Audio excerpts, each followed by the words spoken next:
Hello students, हम types of suicides के बारे में पढ़ रहे थे, यानी कि आत्महत्या के प्रकार के बारे में हम डिस्कस कर रहे थे। इससे पहले की जो हमारी क्लास थी, वीडियो थी, उसमें हमने टाइप्स ऑफ सुसाइड, आत्महत्या के प्रकारों के बारे में पढ़ा था। इसमें हमने इगोस्टिक सुसाइड, आपको अहंवादी आत्महत्या यानी कि इगोस्टिक सुसाइड के बारे में बताया था कि किस प्रकार की आत्महत्या को हम इगोस्टिक सुसाइड कहते हैं।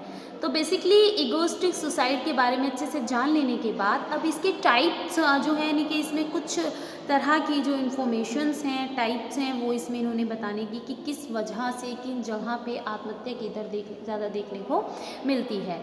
इसमें सबसे पहले जो इमाल दुर्खिम हैं, उन्होंने बात की है रिलीजन एंड सुसाइड, यानी कि सुसाइड का रिलीजन से जो रिलेशन है उसके बारे में यहाँ पे बताया गया है। इगोस्टिक सुसाइड में ही अभी हम इसको पढ़ रहे हैं। तो धर्म और आत्महत्या के बारे में इमाल दुर्खिम बताते हैं कि जो धर्म है वो भी कहीं ना कहीं से आत्महत्या के बारे में जुड़ा हुआ है। बेसिकली इन्होंने स्टडी किया और स्टडी के बाद बताया कि जिन धर्मों में व्यक्तिगत स्वतंत्रता कम होती है, यानी कि जिन रिलीजन्स में जो पर्सनल इंडिविजुअली इंडिपेंडेंस होती है वो कम, देखिए रूल रेगुलेशन बहुत ज़्यादा होते हैं, वहाँ पे लोग प्रेशर में आते हैं, डिप्रेशन में आ जाते हैं और आत्महत्या की दर भी वहाँ पर ज़्यादा होती है। इसकी तुलना में जिन धर्मों में व्यक्तिगत स्वतंत्रता, इंडिविजुअल इंडिपेंडेंस ज़्यादा होती है, वहाँ पे रेट ऑफ सुसाइड, आत्महत्या की दर भी कम होती है। यानी कि व्यक्ति को अगर फ्री छोड़ दिया जाए, इसको बहुत ज़्यादा बाउंडेशन बर्डन नहीं है, उसे बहुत ज़्यादा लिमिटेशंस में नहीं रखा जा रहा है, तो बेसिकली उसका माइंड और उसकी थिंकिंग भी जो होती है वो हेल्दी रहती है और वहाँ पर आत्महत्या की दर कम देखने को मिलती है। क्रिश्चियन रिलीजन की 2 ब्रांचेज होती हैं, कैथोलिक एंड प्रोटेस्टेंट। इसके बारे में, इस पर इन्होंने स्टडी किया है और इसमें इन्होंने बताया है कि कौन सी ब्रांच में जो है ज़्यादा होने की वजह से, ज़्यादा लिमिटेशन, रूल रेगुलेशन होने की वजह से रेट ऑफ सुसाइड जो होता है वो ज़्यादा होता है और किसमें कम होता है, और वहीं पे जो मतलब बाउंडेशन है वो कम होती है और उन धर्मों में बेसिकली आत्महत्या की दर भी कम देखने को मिलती है। अब इसमें थर्ड जो सेकंड पॉइंट बताया है इमाल दुर्खिम ने, वो बताया है ज्ञान और शिक्षा तथा आत्महत्या। ज्ञान, शिक्षा और आत्महत्या, knowledge, education and suicide. Knowledge और एजुकेशन को सुसाइड से यहाँ पे इन्होंने कनेक्ट किया है इमाल दुर्खिम ने, इसके बारे में बताया। दुर्खिम का ये मानना है कि बेसिकली अशिक्षित की तुलना में जो शिक्षित लोग होते हैं वो अधिक आत्महत्या करते हैं, यानी कि जो अनएजुकेटेड पीपल होते हैं उनकी कंपैरिजन में एजुकेटेड पीपल्स ज़्यादा सुसाइड करते हैं, क्योंकि ज्ञान और शिक्षा हमारे जो सामान्य विश्वास होते हैं, सामान्य जो हमारे नॉर्मल बिलीव्स होते हैं उन्हें कमज़ोर कर देते हैं और हमारे माइंड में बहुत सारी नई चीज़ें जुड़ती हैं, टेंशन्स, डेवलपमेंट से हम जुड़े हुए हैं, टेक्निक से हम जुड़े हैं, तो टेंशन्स भी, डिप्रेशंस भी ज़्यादा होते हैं और बेसिकली जो हमारा माइंड है या दिनचर्या है, हमारा पर्सन, हमारी लाइफ है, वो भी बहुत ज़्यादा बिजी हो जाती है। तो इसमें इन्होंने बताया कि जो अनएजुकेटेड पीपल है उनकी तुलना में एजुकेटेड पीपल्स ज़्यादा सुसाइड अटैम्प्ट करते हैं। शिक्षा और ज्ञान के क्षेत्र में लगे हुए लोगों में भी जो होती है आत्महत्या की दर सबसे ज़्यादा देखने को मिली इस स्टडी में। इसी तरह से उच्च वर्ग के लोग भी आत्महत्या ज़्यादा करते हैं, हाई क्लास के लोग compare than low class, middle class, और इसी तरह से उच्च व्यवसाय में बिग बिजनेसमैन भी ज़्यादा आत्महत्या करते हैं, ज़्यादा सुसाइड करते हैं कंपेरिजन देन स्मॉल बिजनेसमैन। ठीक है, स्त्रियों की तुलना में पुरुष ज़्यादा सुसाइड अटैम्प्ट करते हैं क्योंकि उनमें शिक्षा का परसेंटेज ऑफ एजुकेशन ज़्यादा होता है। शिक्षा और ज्ञान आत्महत्या के निर्धारक नहीं है, डिटर्मिनेशन रेस्पॉन्सिबल नहीं है, लेकिन वो वैचारिक और बौद्धिक स्वतंत्रता को, यानी कि जो थिंकिंग होती है, इंटेलिजेंसी होती है, उससे बहुत ज़्यादा वो क्रिएट करते हैं और इसमें जो रेट ऑफ सुसाइड है वो हमें ज़्यादा देखने को मिलता है। तो इस तरह से यहाँ पे इमाल दुर्खिम ने जो सुसाइड के कॉजेज़ या जो सिचुएशंस हैं उसके बारे में यहाँ पे कनेक्ट किया है इन्होंने नॉलेज से और एजुकेशन से।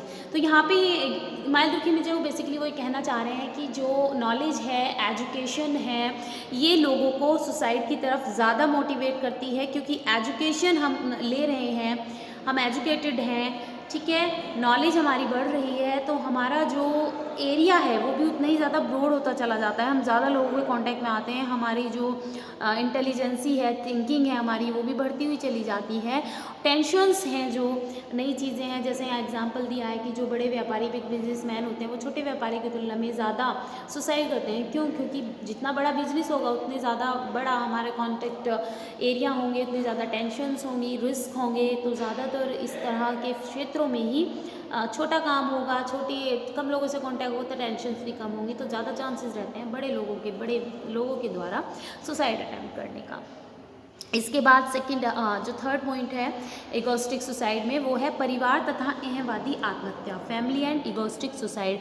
दुर्खिम का ये मानना है कि जिस तरह से धर्म है वो लोगों को ऑर्गेनाइज करता है, उसी तरह से फैमिली भी लोगों को ऑर्गेनाइज करती है, संगठित करती है। जबकि जब परिवार में बिखराव हो जाता है, क्लैशेस हो जाते हैं, टेंशन हो जाती है, हमारे अपने मेंबर ऑफ फैमिली जो हमारे हैं उनसे कांटेक्ट अच्छे नहीं हैं, उसमें क्लेश है, अच्छा माहौल नहीं रहता है, तो उस जगह भी आत्महत्या की दर ज़्यादा देखने को मिलती हैं। तो टोटल ऑफ वे ये कहना चाह रहे हैं कि जो टूटे हुए परिवार होते हैं, क्लैशेस फैमिलीज़ होती हैं, उन फैमिलीज़ में रेट ऑफ सुसाइड ज़्यादा देखने को मिलता है। नेक्स्ट पॉइंट है विवाहित व्यक्तियों की तुलना में अविवाहित व्यक्ति अधिक आत्महत्या करते हैं।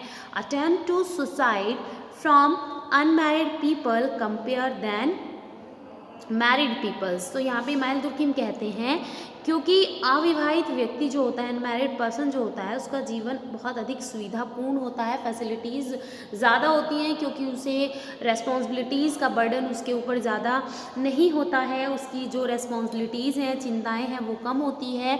जबकि आफ्टर मैरिज हमारी रेस्पॉन्सिबिलिटीज़ बढ़ जाती हैं, तो रेस्पॉन्सिबिलिटीज़ के साथ हमारी चिंताएँ भी जो होती हैं वो बढ़ जाती हैं। तो इसलिए उनका ये मानना है कि जो विवाहित लोग हैं वो विवाहित लोगों की तुलना में ज़्यादा आत्महत्या करते हैं।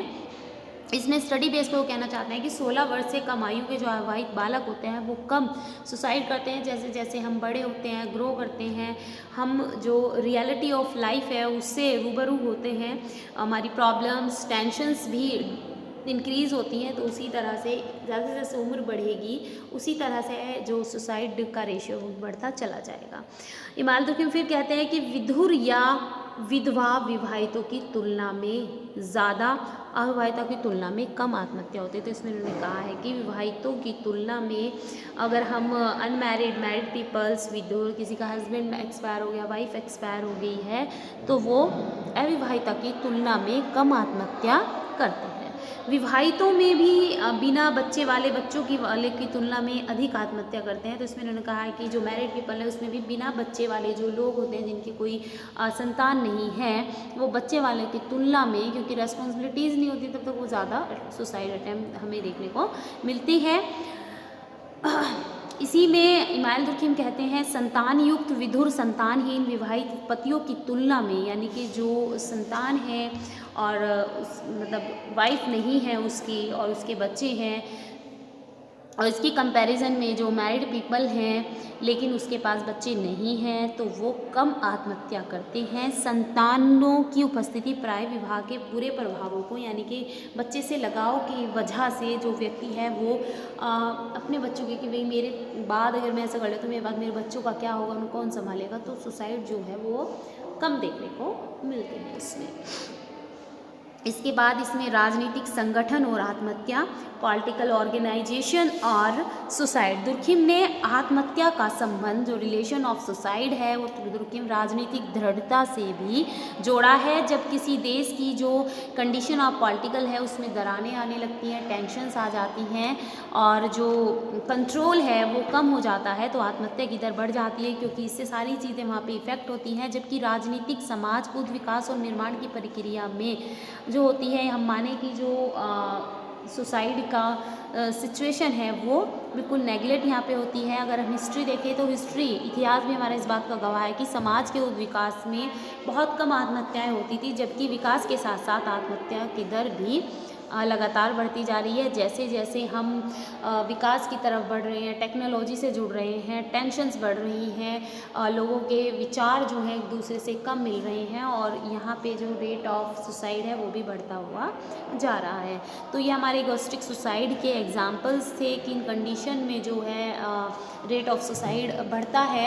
इसके बाद नेक्स्ट हमारा एल्ट्रुइस्टिक सुसाइड यानी कि परार्थवादी आत्महत्या, अहमवादी आत्महत्या भी हमारा हुआ है। इसके बाद परार्थवादी आत्महत्या एल्ट्रुइस्टिक सुसाइड के बारे में हमें पढ़ना है। इसे नेक्स्ट वीडियो में हम कंटिन्यूस करेंगे। Okay students.